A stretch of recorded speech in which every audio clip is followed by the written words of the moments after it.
What's up, y'all? I am your host, Tayler Onion, and this is Hang Time, where we focus on amplifying the stories of women in sports. We are back this week with Jamie Sackman, the VP of Human Resources and Chief People Officer for the St. Louis Blues. Jamie, welcome. Let's get some Hang Time. Thanks so much for having me. Very excited to have you here. So we were chatting a little bit offline about kind of where you are in the season right now, but I want to start with your career. So you've been with the Blues for a little bit over 10 years now. Yes. Tell me how you got maybe into HR and what led you to the role with the Blues. Yeah, so actually starting my 12th season. So we go by seasons at the Blues. But, I basically just kind of did some research in college and started looking at different options. And I was like, okay, this seems to fit my personality, dealing with employees, doing talent acquisition.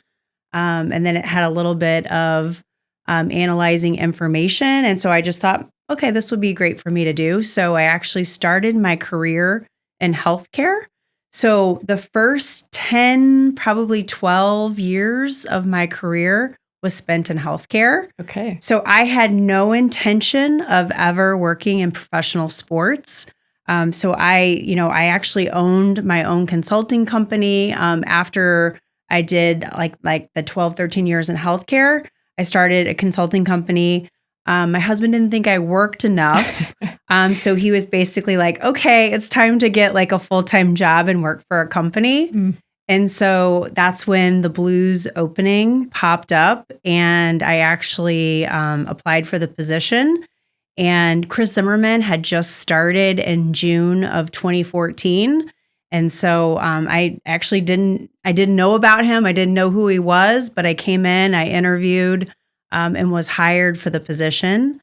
And the first thing that, Chris asked me, he said, what's the first thing you're going to do? And I was like, well, I want to do an employee engagement survey and get a baseline of kind of where you're at and then go from there. So I'd say for probably the last 10 plus years, that's what I've been doing. I even sometimes pull out the original survey and that's what I work from, is just trying to make things better, always trying to improve things at the organization. And you kind of worked your way up over time. So the original position that you applied to was not you didn't come in as the chief people officer. I did not. Worked your way up through the organization. I did. So I was actually hired as a director of human resources, then promoted to senior director, then promoted to vice president. And then I guess it's probably been close to 4 years, I was promoted to chief people officer, reporting directly to Chris Zimmerman, the CEO and president of the Blues.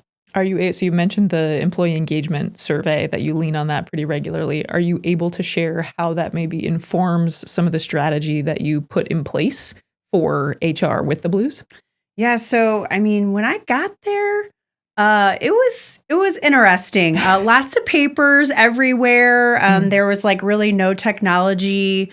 So it's kind of... And in 2014, there's no technology. They had an HR system, but It was very outdated. Okay. It was ADP, and it was just this antiquated, old system. When they offered me the job at the Blues, they didn't even have a benefit summary. So I didn't even know what I was getting. Right. They told me what my salary would be. And I was like, can you tell me how much vacation I'll get? And I was like, do you know what my medical insurance will cost? And they're like, you'll just find out. I'm like, okay. And so there were so many things when I got there. The first thing I did was I created an employee employee benefit summary. Okay. So people, when we would be recruiting people, they could see all of the amazing benefits that you get when you work for a professional sports team. Mm-hmm. Obviously tickets, when I first started back in 2014, we hadn't won the cup yet. So we gave everybody 2 season tickets to every Blues game. Oh, wow. And then on top of it, obviously all the concerts and different shows. Enterprise Center's connected to Stiefel Theater, which is a 3,000 seat theater. And there's all kinds of really fun shows that go through that theater. So, just trying to capture all of that information with trying to recruit people I felt like, like as far as talent acquisition, there just wasn't like a good place like for people to apply for jobs. And so a lot of it was like going to the St. Louis Blues website. Well, the reason why I got the job was because of someone I knew told me about the opening. So like trying like Teamwork Online, which is a professional sports recruitment tool, like, trying to like get subscribed to that so we could make sure that we're getting people in that space. So, doing all different kinds of things. I mean, obviously, I think that, Chris and I looked at everything when we did the survey and got the results. I mean, we looked at, work-life balance. We looked at like what time we started, what time we ended, and just started making different positive changes to try and create like a good culture of like people wanting to be there and like wanting to come work for the St. Louis Blues. Do you feel like recruitment has gotten easier over time with the systems, I'm assuming, that you've implemented? Yeah, I definitely think that I actually had someone call me right when I was coming in today and was like, hey, like I have this amazing like young candidate that's looking for a role in game operations. And so it's like, just getting calls and like people reaching out from other teams. A lot of times people that maybe are in St. Louis but move away and want to get back to St. Louis. Sure. So yeah, I would say talent acquisition, like now instead of us actively recruiting for people, now we have people, I think that, we maybe have 200 or 300 people that are applying for one role. Right. And so it's nice to try and like have a big variety of candidates. Yeah, absolutely. I'm just, again, thinking about in 2014, it's not like pro sports have not been popular to work in, right? Yeah. The weird thing is like, I never thought about working in professional sports. Like it was never as an HR person. I think that sports management programs, like they're so focused on like, I'm going to work in sports and like, I want to work in sponsorship or I want to work in sales or like, but you don't think about like finance, you don't think about HR, you don't think about like, we have a huge creative team. Yeah. Now we have Blue Note Productions, which is like our own production company that produces all the videos with the players and like doing things on social. So, there's just so many options. And, I don't know, maybe it's just because I wasn't educated on like working in professional sports, or maybe it's because I wasn't focused on it. Sure. But now I do. Obviously, our biggest focus is trying to make sure we get good talent into the organization. So like, that's one of our biggest focuses. Yeah. The difference between 2014 and 2026, a big one obviously is social media and some of these like creative things that you're talking about that are happening. I think there's younger people and even sometimes it's, other folks who are just documenting their experience so that people want to come and work, and those having systems in place that make it easy to recruit talent and retain talent. And all those pieces are obviously so important when it comes to HR. I'm curious to know maybe some of the biggest rewards that you've had in your career in HR specific to pro sports. And then also some of the challenges maybe that you faced aside from paper being everywhere and updating technology and all of those things. Well, I would say the biggest reward is the 2019 Stanley Cup championship. And so it's like that was the biggest thing that could ever happen to a person in their career is to be able to win the Stanley Cup. I was lucky enough to have the cup for a few hours. Amazing. And drink from the cup and like be able to, spend lots of time with the cup, so many pictures, like, and giving that experience to your friends and family. Yeah. There is nothing more special than that. But besides that, we've had so many cool things. We've had 2 Winter Classics. We had one at Busch Stadium. We just had the one last year at Wrigley Field. Oh, yeah. And so that was like being able to go with my family and take the plane with the players' wives and girlfriends and be able to do that. That was probably one of the coolest rewards that you can get. We actually hosted the All-Star game. So being part of that weekend and seeing everything that, goes into that. Nothing is better then I think seeing like just your organization be able to like plan all of these amazing events, and then the rewards of like, when seeing the Stanley Cup go down market and all of your coworkers and all of like the time and energy and everything that they've done up to that point, and like seeing all of these people like just it's just there's nothing like it. Like it's just unbelievable. Some of the challenges like working in professional sports is I feel like work-life balance.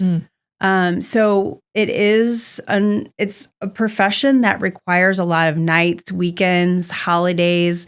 If there's something going on in the building, so if there's a concert, comedy show, I mean, obviously blues games. I mean, a lot of these people are at the building for, they're there all day and then they're there until 11 or 12 o'clock at night. So, I mean, trying to make sure that I keep like work-life balance, like at the forefront at all times, like with different departments.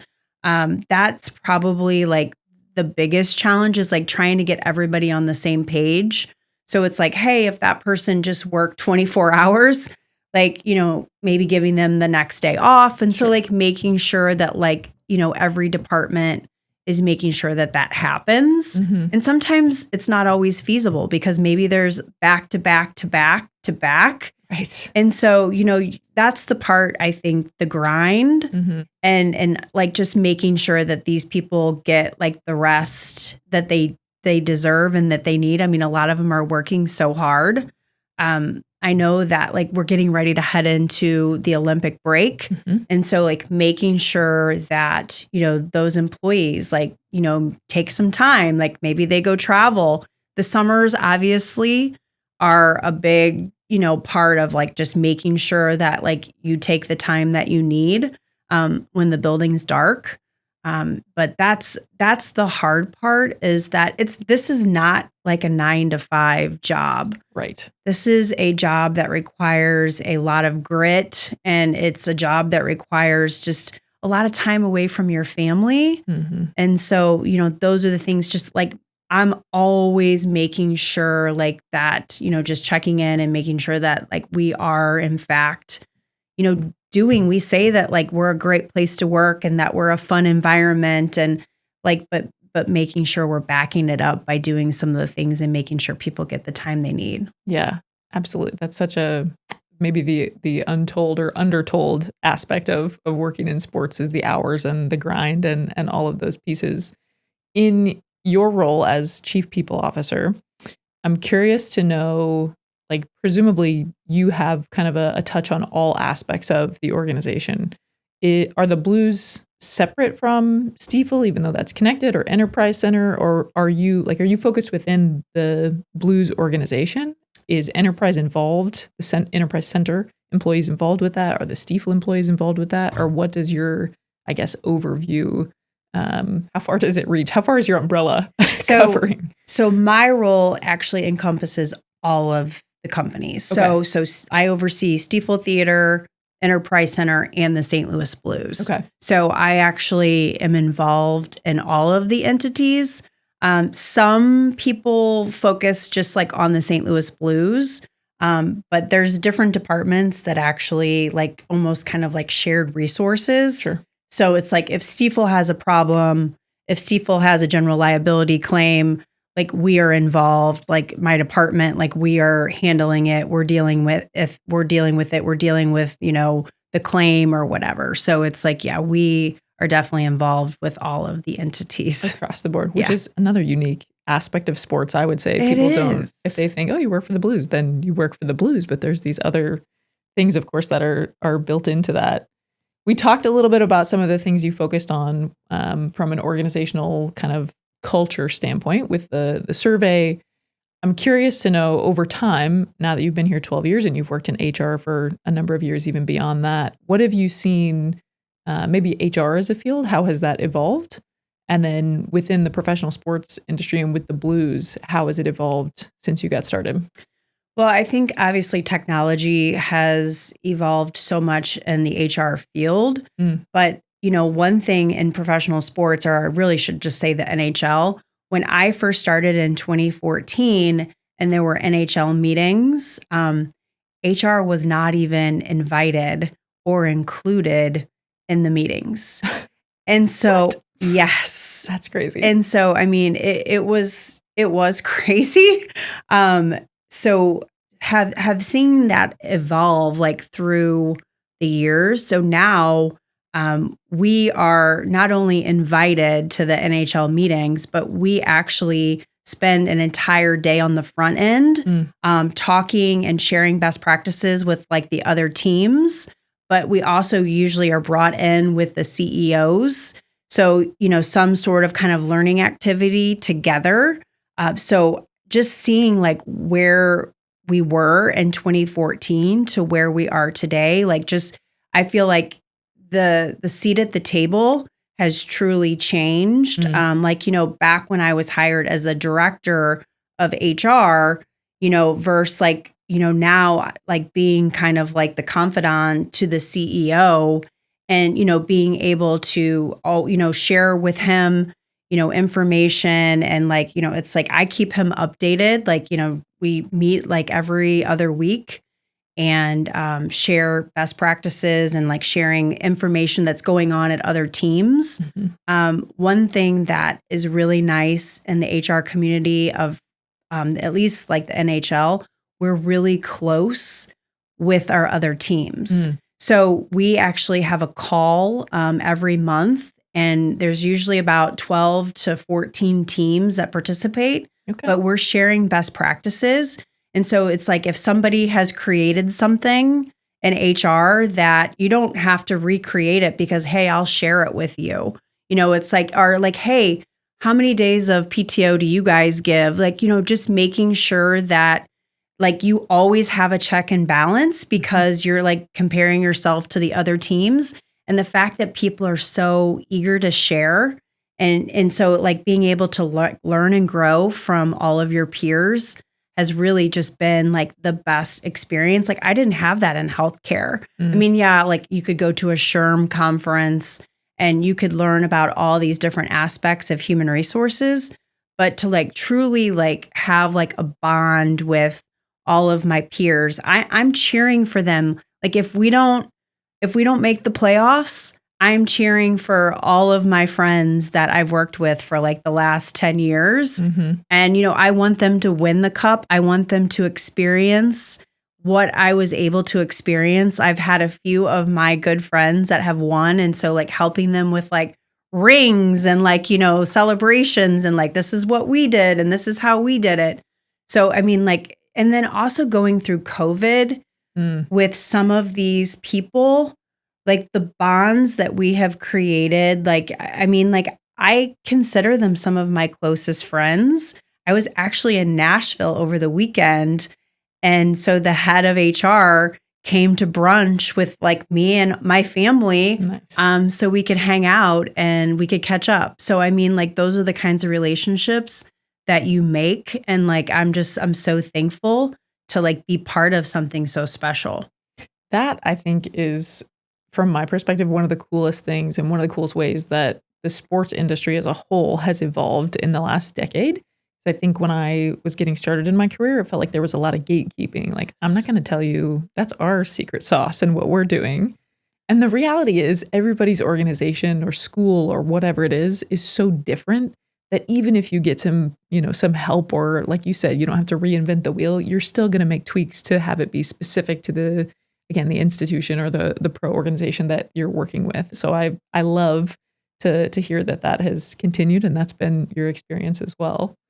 Is there, I'm curious to know, I guess kind of on that note, I'm curious to know, is there a specific way at the Blues that you're defining success within the organization when it comes to HR and people experiences?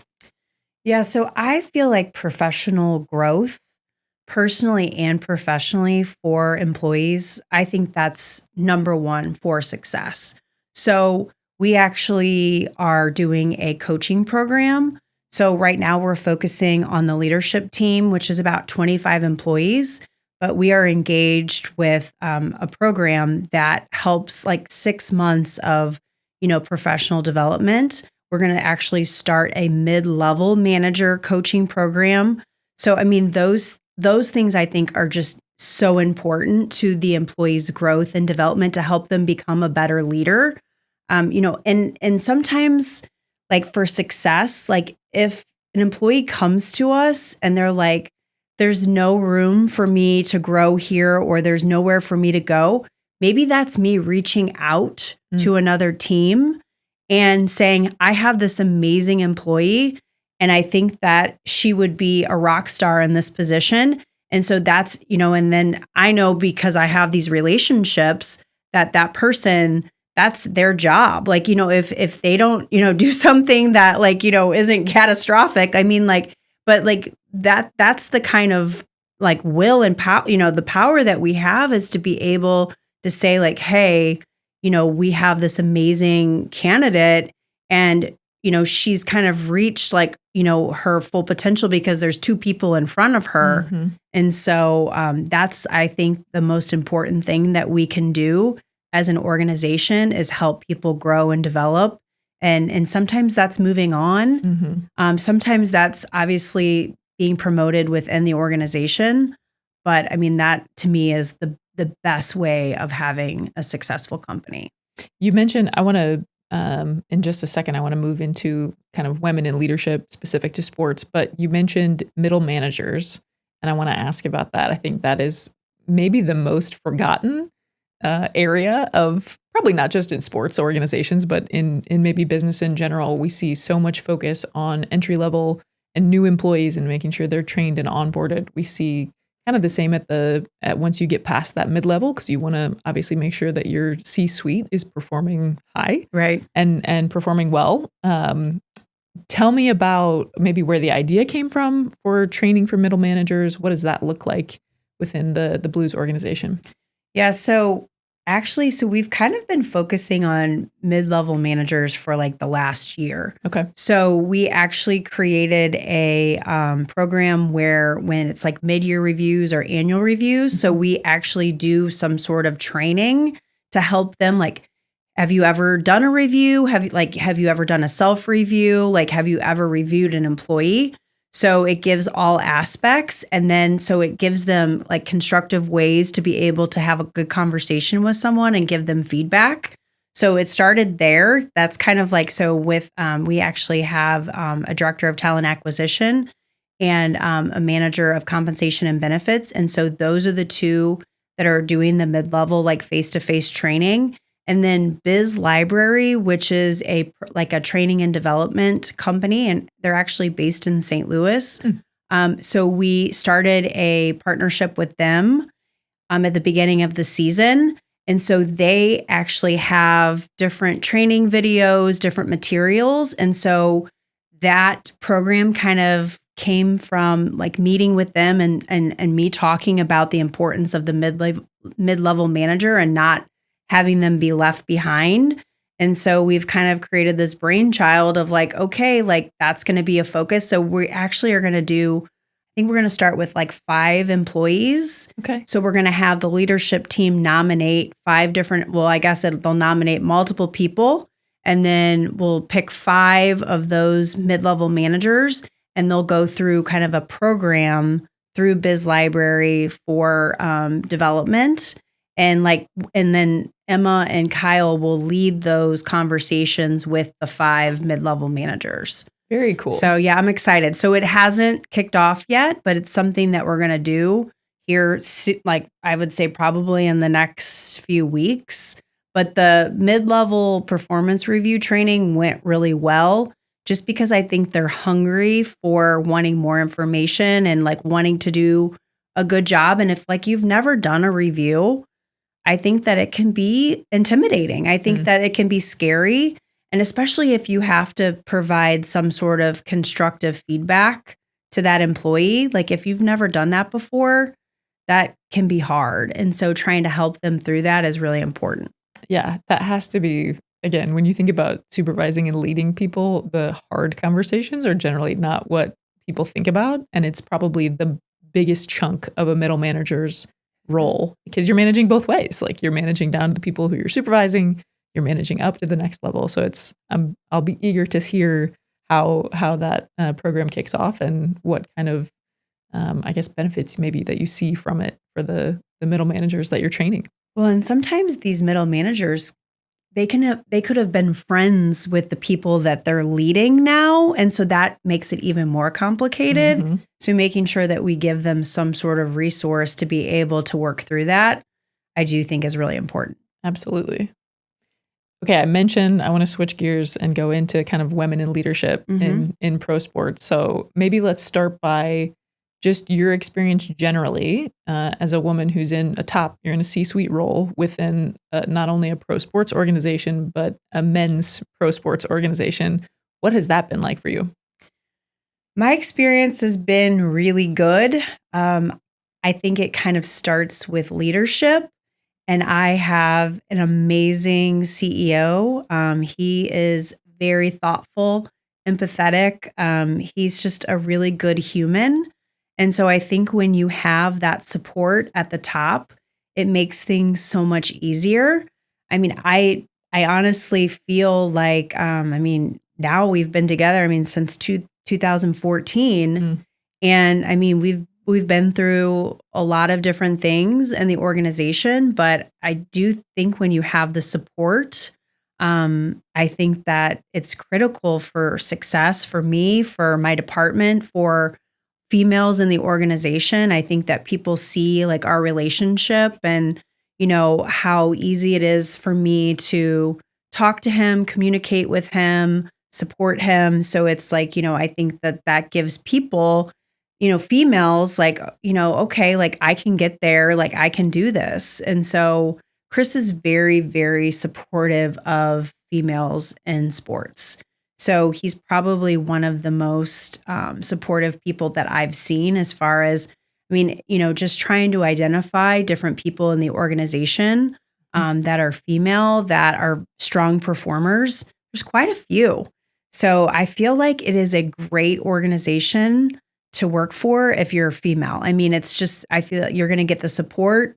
I think that it's going to feel really good working for an organization that values like female leaders. How much do you think that we talked a little bit about recruitment stuff at the beginning?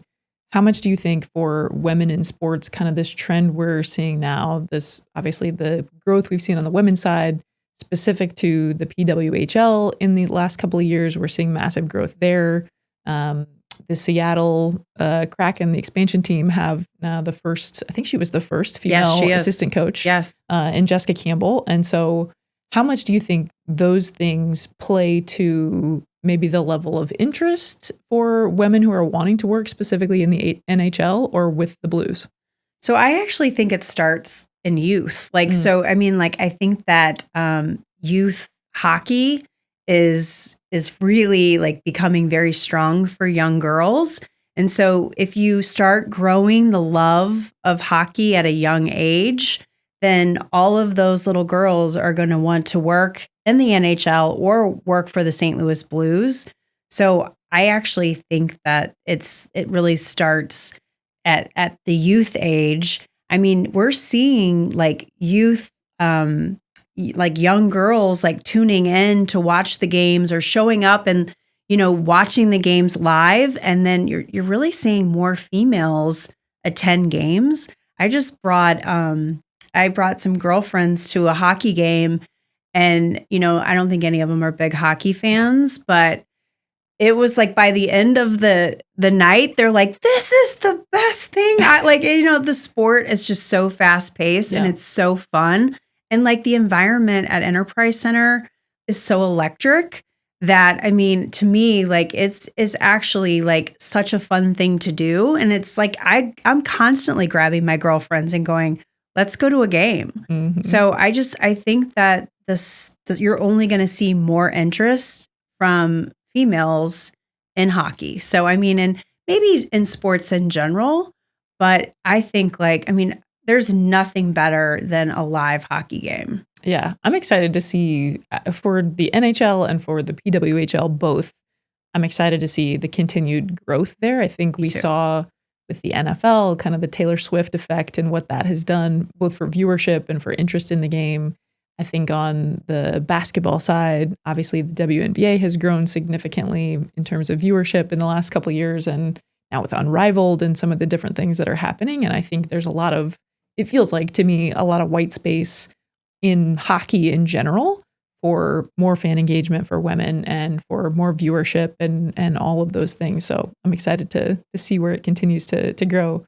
Me too. I'm going to ask any final thoughts on leadership trends, on maybe HR trends, anything in that vein as it pertains to shaping the next generation of sports leaders. So I would say like the biggest thing is to embrace AI and to use it as a resource to help do your job. Don't be scared of it. Don't be intimidated by it, but utilize it. I've started using it just in all different ways, but I feel like it can really help people be really successful. And I know there's a lot of kind of no trust and people saying stay away from AI or people feeling like they're cheating at their jobs. Right. But I mean, it honestly, I think is the best thing that could happen to the field and helping us, perfect things in human resources. Yeah, it's here. It's not going anywhere. It's here to stay. Yep. Okay, if you could get some hang time with any woman in sports, who would it be and why?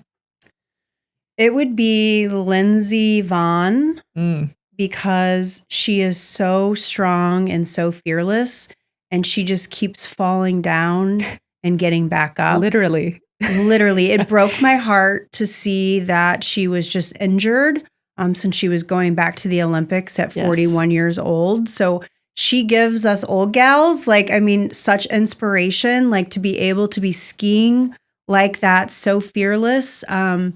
I think that she's unbelievable. And I wish that I could just hang out with her and just, I don't know, find out where she gets all of the energy and be able to just praise her for just being an inspiration for females. She just announced today that she completely tore that left ACL, which by the time the episode comes out, this will be in the past, but she completely tore the left ACL, but she's still going to try to compete in the Olympics, which could be, the greatest sports story of all time. I don't know. Brace, a lot of athletic tape, I'm assuming, is involved there. she's something else. She's impressive. She's so impressive. Yep. And so I've been following her for the last several years and just her workouts and just how she always comes back. she's had knee surgeries and all different kinds of things. She just keeps coming back.